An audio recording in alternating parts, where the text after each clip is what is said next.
Olá, graça e paz. Vamos continuar estudando a série Verdades Bíblicas. São as principais doutrinas que a Bíblia nos ensina, aquilo que Deus revelou para nós.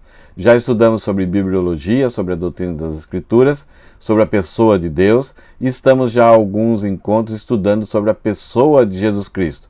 Hoje vamos estudar sobre a obra de Jesus. Como foi a obra de Jesus, a sua essência, sua natureza.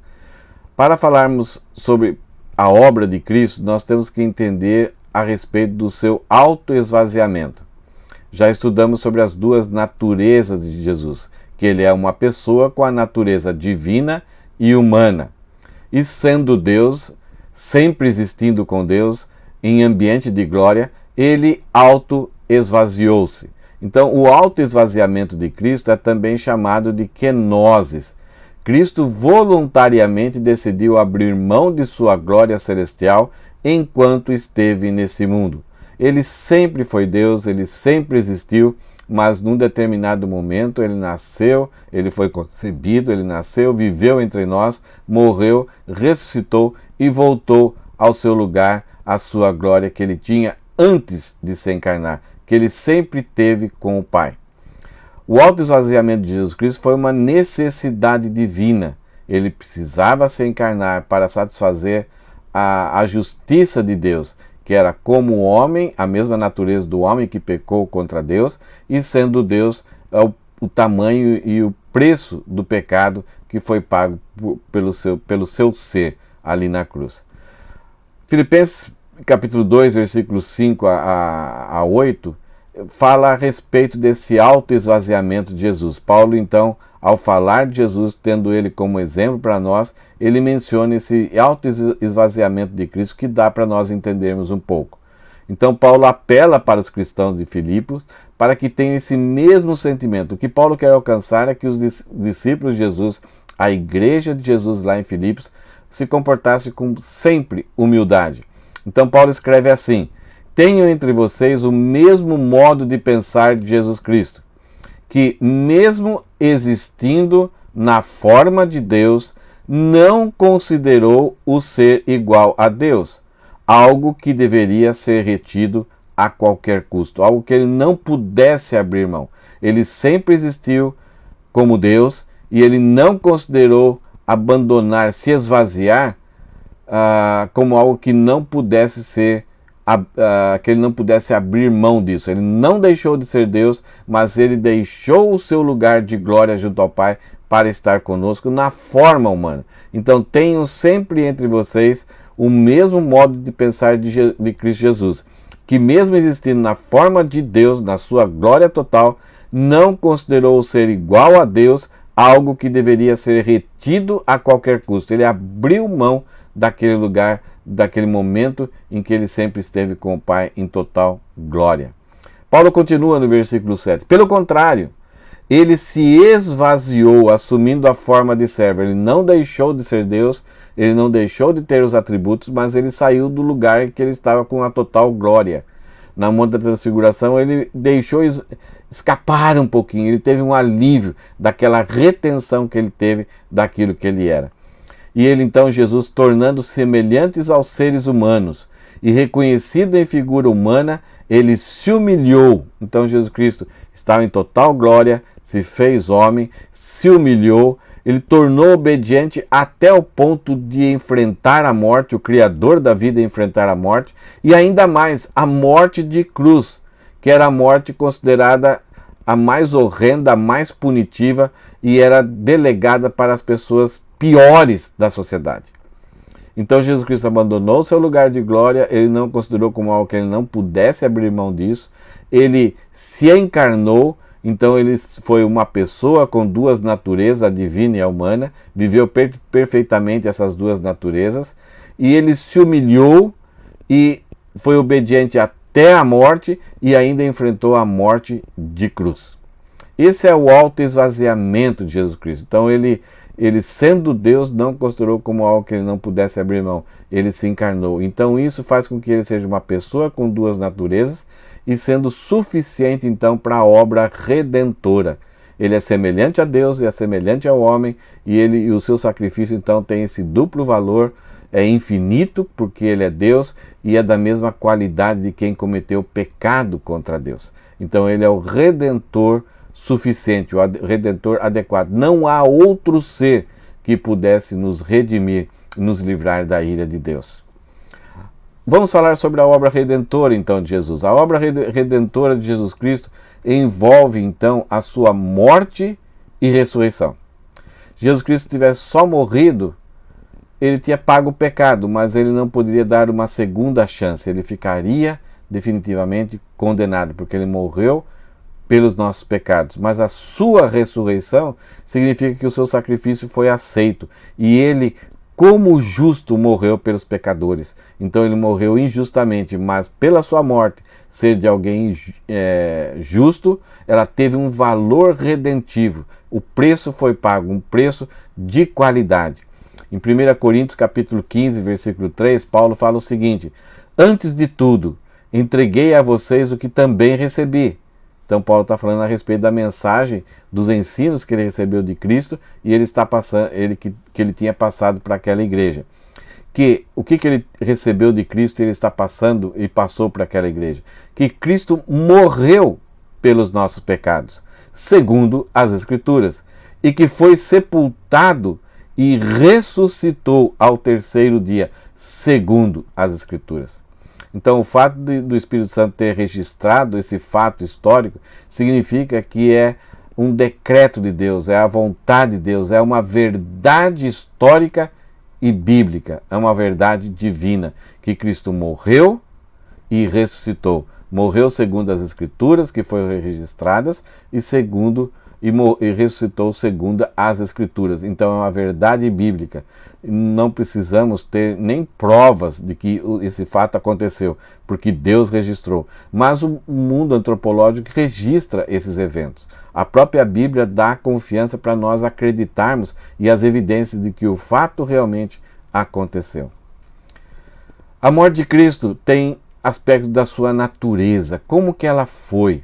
Ela foi um fato histórico, ela foi um evento. Jesus Cristo morreu junto com mais dois homens ímpios, homens pecadores. Esse fato era uma coisa corriqueira, um pouco normal ali em Jerusalém e debaixo do Império Romano.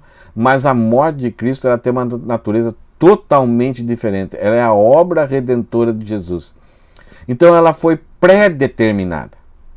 Ela foi planejada com antecedência. Ela não aconteceu simplesmente porque Jesus queria fazer uma mudança radical, política, religiosa, teve alguns seguidores, as pessoas não gostaram dele e ele acabou morrendo de forma injusta. Não, ela foi planejada antes mesmo de Jesus Cristo vir e se encarnar.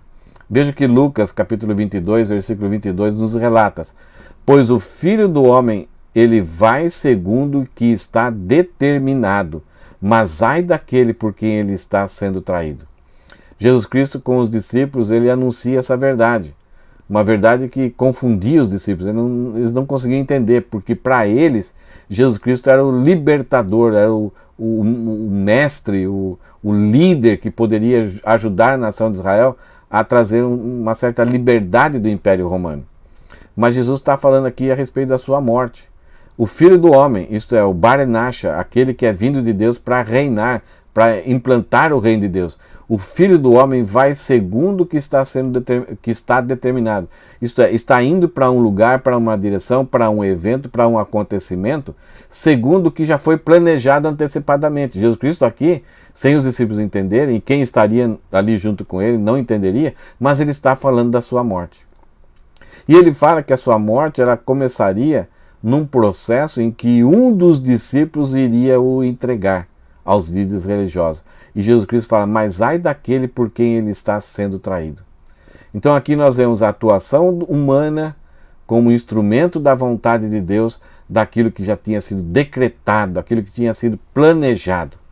Não era somente que Deus antemão sabia o que ia acontecer, mas aqui esse fato da morte de Cristo estar antecipadamente planejada, significa a respeito da soberania de Deus. Era a única forma de Deus resgatar o homem da sua miséria, da sua condenação. Todos pecaram, estavam debaixo e estamos debaixo dessa condenação. Essa é a única forma, é o único remédio, é o único jeito de Deus salvar a humanidade. E isso Deus determinou, que o seu Filho Jesus seria enviado, encarnaria e seria morto. E a execução disso seria através da maldade dos seres humanos. E começaria com a traição de um dos seus discípulos. Pois o Filho do Homem vai segundo o que está determinado, aquilo que Deus planejou. Mas ai daquele por quem ele está sendo traído. Então o fato de Judas estar traindo Jesus Cristo e estar, em certo sentido, cumprindo o que estava determinado, não isenta ele da sua responsabilidade humana. A morte de Cristo, que faz parte da obra redentora de Cristo, ela é voluntária, ela foi voluntária. Ela foi por livre escolha de Jesus. Veja que João capítulo 10, versículo 17 fala o seguinte: por isso, Jesus falando, por isso o Pai me ama, porque eu dou a minha vida para recebê-la outra vez. Ela é voluntária, Jesus Cristo se voluntarizou. Ele foi obediente, mas não foi obrigatório, era de escolha dele. Ninguém tira a minha vida, pelo contrário, eu espontaneamente a dou. Judas se envolveu, o sumo sacerdote, o anterior e o posterior, Herodes, Pilatos, os soldados que surraram ele, que levaram ele à cruz, pregaram na cruz, tudo isso parece que Jesus Cristo estava simplesmente, como se diz, sem escapatória. Mas o próprio Jesus fala assim, sou eu que estou dando a vida. Esses homens estão sendo usados para cumprir aquilo que eu quero que aconteça. Jesus Cristo tinha total controle, total poder para gerenciar e mudar aquela situação. Mas isso é o que estava determinado e é aquilo que Jesus Cristo queria que acontecesse. Ele fala, eu dou a minha vida para recebê-la outra vez. Ninguém tira a minha vida. Pelo contrário, eu voluntariamente, eu espontaneamente a dou. E ele fala porque ele tem essa confiança e essas verdades. Tenho autoridade para entregá-la e para reavê-la novamente. Este mandato, essa capacidade e essa ordem eu recebi do meu Pai. Então Jesus Cristo já tinha provado que ele tinha autoridade sobre todas as coisas. E aqui ele demonstra que ele tem autoridade sobre a sua própria vida. E os homens que são responsáveis por aquilo que fizeram, eles dependiam de Jesus permitir ou não eles fazerem aquilo. O próprio Jesus teve controle sobre os minutos, o horário correto, sobre o momento que ele ia morrer. A sua soberania em nenhum momento foi deixada de lado. Ele era capaz de tudo. E a morte dele foi voluntária, foi por livre escolha, tanto na questão assim de receber esse mandato do Pai, de vir, se encarnar e morrer, mas também diante de tudo aquilo que aconteceu. Ele foi voluntário, ele se deixou. Ativamente e passivamente ele obedeceu. A morte de Cristo foi vicária, significa que ela foi em favor de outras pessoas. Não foi porque ele merecia morrer. A Bíblia fala que o salário do pecado é a morte. E Cristo morreu. Mas ele não morreu por causa dos seus pecados, porque ele nunca pecou. Nós vimos no estudo anterior. Mas ele morreu pelo pecado dos outros. Pedro relata isso no capítulo 3, na sua primeira carta, no versículo 18. Pois também Cristo padeceu uma única vez pelos pecados, o justo pelo injustos, para conduzir vocês a Deus, morto sim na carne, mas vivificado no Espírito. Então Pedro deixa bem claro que Cristo morreu por causa do pecado dos injustos. Ele que era justo recebeu sobre si a condenação.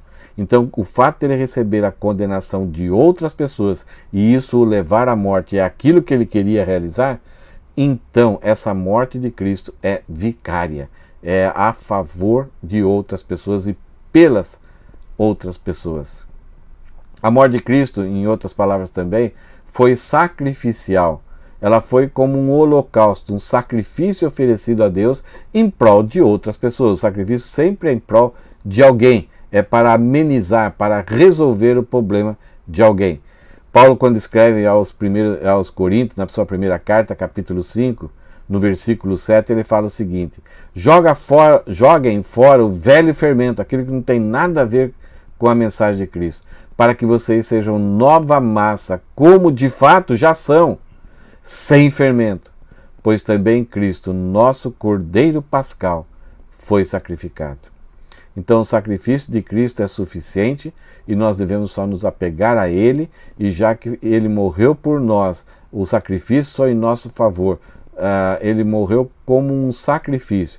Então esse sacrifício, agora a nossa vida não deve ter nada aquilo que não se relaciona com Cristo, com o seu caráter e com o seu ministério, com a sua vida. A morte de Cristo também foi expiatória, isto é, ela aconteceu por causa das consequências da culpa da humanidade. A humanidade pecou, sobre ela estava uma culpa que vinha de Deus, e então a morte de Cristo vai resolver esse problema dessa culpa, dessa condenação, do preço que precisa ser pago. Gálatas capítulo 3, versículo 13, Paulo escreve a esses irmãos dessa igreja: Cristo nos resgatou da maldição da lei. Ele cobriu, ele resolveu, ele nos tirou dessa maldição que estava sobre nós, fazendo-se ele próprio maldição em nosso lugar, porque está escrito: maldito todo aquele que foi pendurado no madeiro. Então Cristo expiou o pecado da humanidade. Ele morreu pela condenação da humanidade, por causa da culpa que o pecado da humanidade causou entre Deus e o homem. E isso se iniciou em Adão, e Adão transferiu essa culpa para todo ser humano. Nós estávamos em Adão quando ele pecou. Então, por sermos descendentes de Adão, nós temos uma culpa, uma condenação, e Cristo fez-se maldição. Nós estávamos debaixo dessa maldição, e Cristo se colocou debaixo dessa maldição. E como justo, ele resolveu essas consequências da nossa culpa. A morte de Cristo foi propiciatória, ela satisfez a Deus.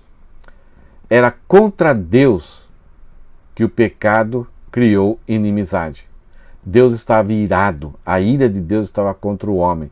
Propiciatório nos lembra a Arca da Aliança. A Arca da Aliança ela era de madeira por dentro, ouro por fora, tinha uma tampa que é chamada de propiciatório, tinha 2 querubins que representam a justiça e santidade de Deus. Lá dentro da arca tinha as tábuas da lei, um pouquinho de maná e a vara de Arão que floresceu.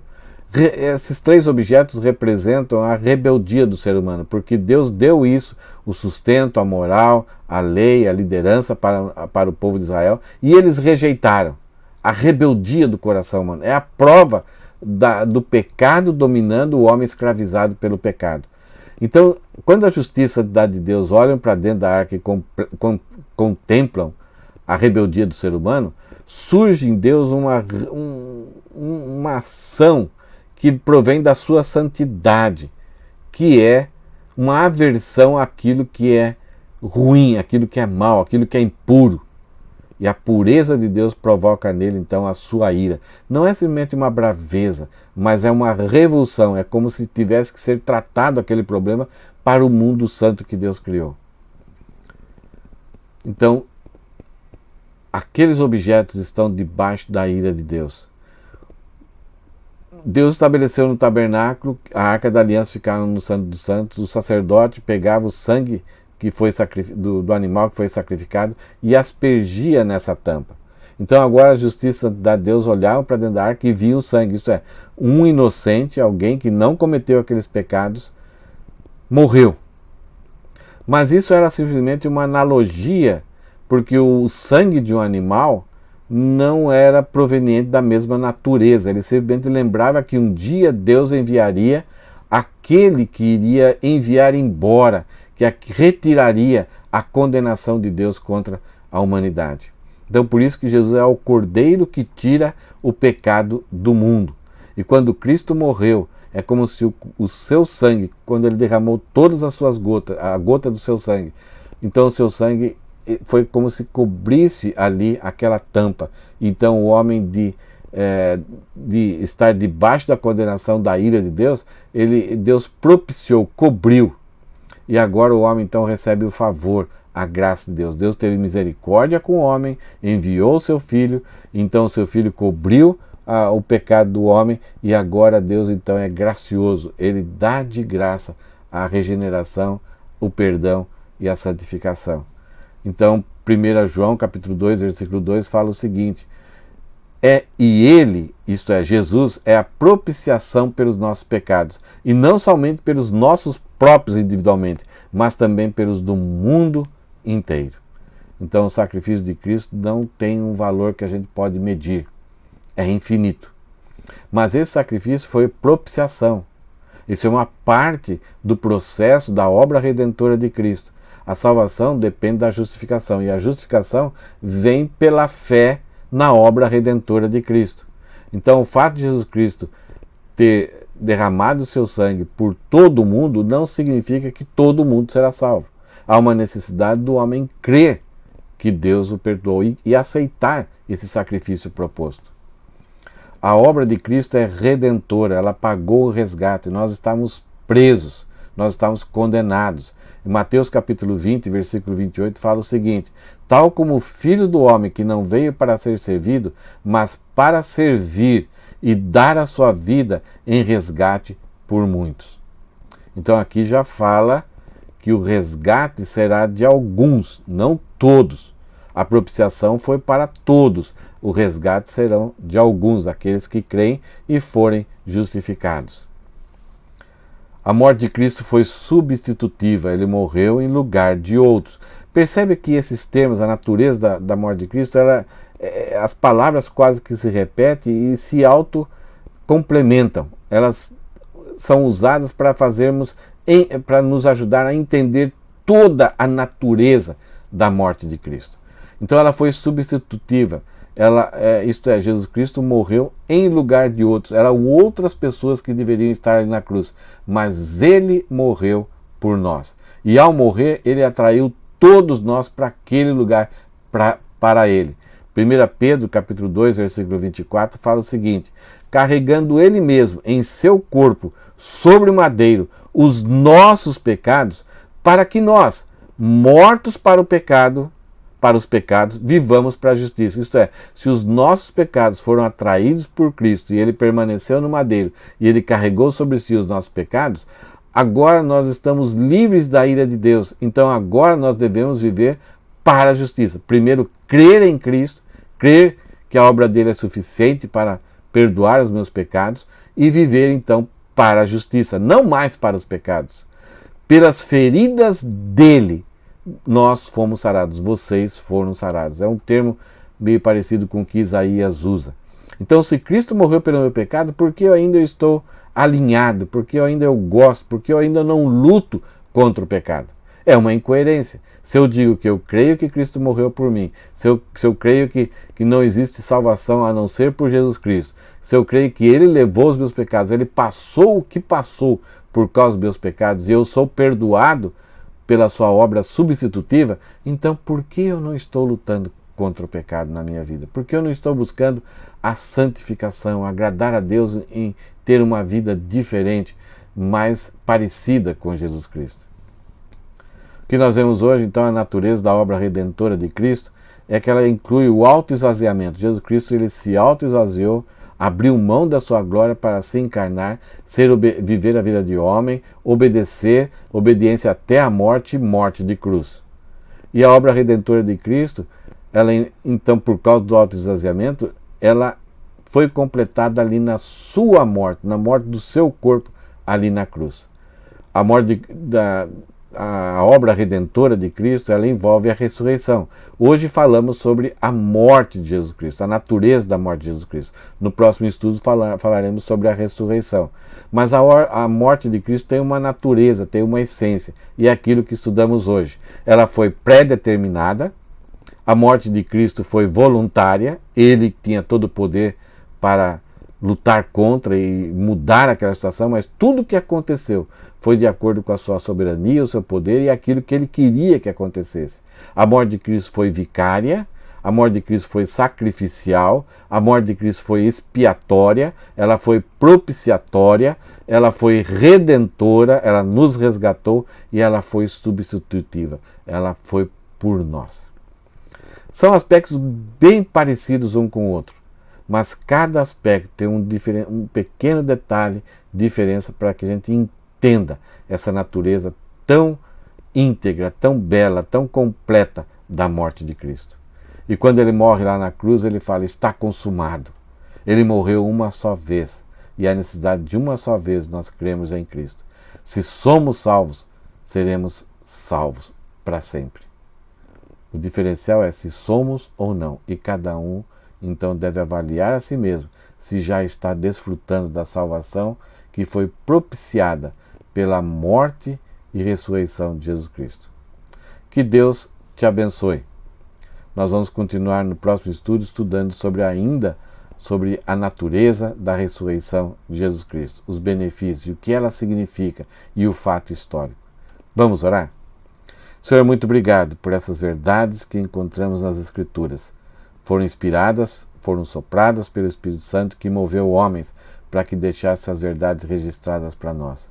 Somente através do Espírito Santo nós podemos compreender, crer, aceitar e proclamar essas verdades que provêm do Senhor.